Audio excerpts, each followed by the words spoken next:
উদ্দীপকটা লক্ষ্য করো, 1 নং বিক্রিয়া হচ্ছে কার্বন ডাই অক্সাইড প্লাস পানি, 2 নং বিক্রিয়া হচ্ছে নাইট্রোজেন অণু প্লাস অক্সিজেন অণু।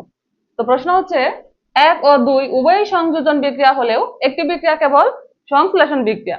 সংযোজন বিক্রিয়া মানে হচ্ছে যে জারণ বিজারণ বিক্রিয়ায় 2 বা ততোধিক রাসায়নিক পদার্থ একত্রিত হয়ে একটি উৎপাদ উৎপন্ন করবে, সেটা হচ্ছে সংযোজন বিক্রিয়া।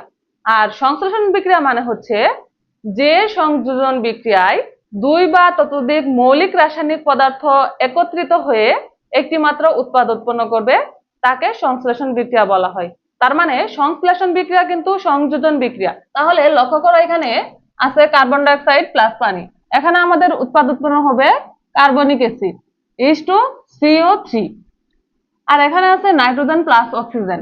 এখানে লক্ষ্য করো, দুইটাই কিন্তু আমাদের মৌলিক রাসায়নিক পদার্থ। মৌলিক রাসায়নিক পদার্থ মানে হচ্ছে যে রাসায়নিক পদার্থে ওই পদার্থ ছাড়া অন্য কোনো পদার্থ থাকে না।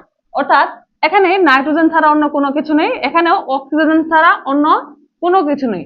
তাহলে নাইট্রোজেন এবং অক্সিজেন মিলে তৈরি হবে এখানে তোমার নাইট্রিক অক্সাইড। তাহলে লক্ষ্য করো, এখানে কার্বন ডাই অক্সাইড এবং পানি এই দুইটা কিন্তু মৌলিক পদার্থ না, এগুলো হচ্ছে যৌগিক পদার্থ। এখানে কার্বন এবং অক্সিজেন আছে, এখানে হাইড্রোজেন এবং অক্সিজেন আছে। অর্থাৎ এখানে এই পদার্থেও একাধিক পদার্থ বিদ্যমান, এই পদার্থেও একাধিক পদার্থ বিদ্যমান। তাহলে এগুলো হচ্ছে যৌগিক পদার্থ। তাহলে 2 বা ততোধিক রাসায়নিক পদার্থ মিলিত হয়ে এখানে একটা উৎপাদ উৎপন্ন করেছে। তাহলে এই বিক্রিয়াটা আমরা বলতে পারি সংযোজন বিক্রিয়া। সংযোজন বিক্রিয়া। আর 2 নং বিক্রিয়াটা লক্ষ্য করো, এখানে কিন্তু দুইটাই মৌলিক পদার্থ, দুইটা মৌলিক পদার্থ একত্রিত হয়ে একটা উৎপাদ উৎপন্ন করেছে, তাই এটা হচ্ছে সংশ্লেষণ বিক্রিয়া। সংশ্লেষণ বিক্রিয়া। এখানে বলছে উভয়ই সংযোজন বিক্রিয়া। তো সংযোজন বিক্রিয়ার সংজ্ঞাটা কি? 2 বা ততোধিক রাসায়নিক পদার্থ একত্রিত হয়ে একটা উৎপাদ উৎপন্ন করবে। এই সংশ্লেষণ বিক্রিয়ায় দুইটা রাসায়নিক পদার্থ একত্রিত হয়ে একটা উৎপাদ উৎপন্ন করেছে। তাহলে সংযোজন বিক্রিয়ার শর্ত অনুযায়ী এটাও কিন্তু সংযোজন বিক্রিয়া।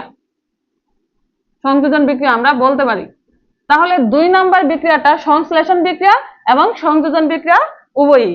আর 1 নং বিক্রিয়া তোমার সংযোজন বিক্রিয়া, এটা সংশ্লেষণ বিক্রিয়া না, কারণ এখানে তোমার মৌলিক পদার্থ বিক্রিয়া করে উৎপাদ উৎপন্ন করে নাই।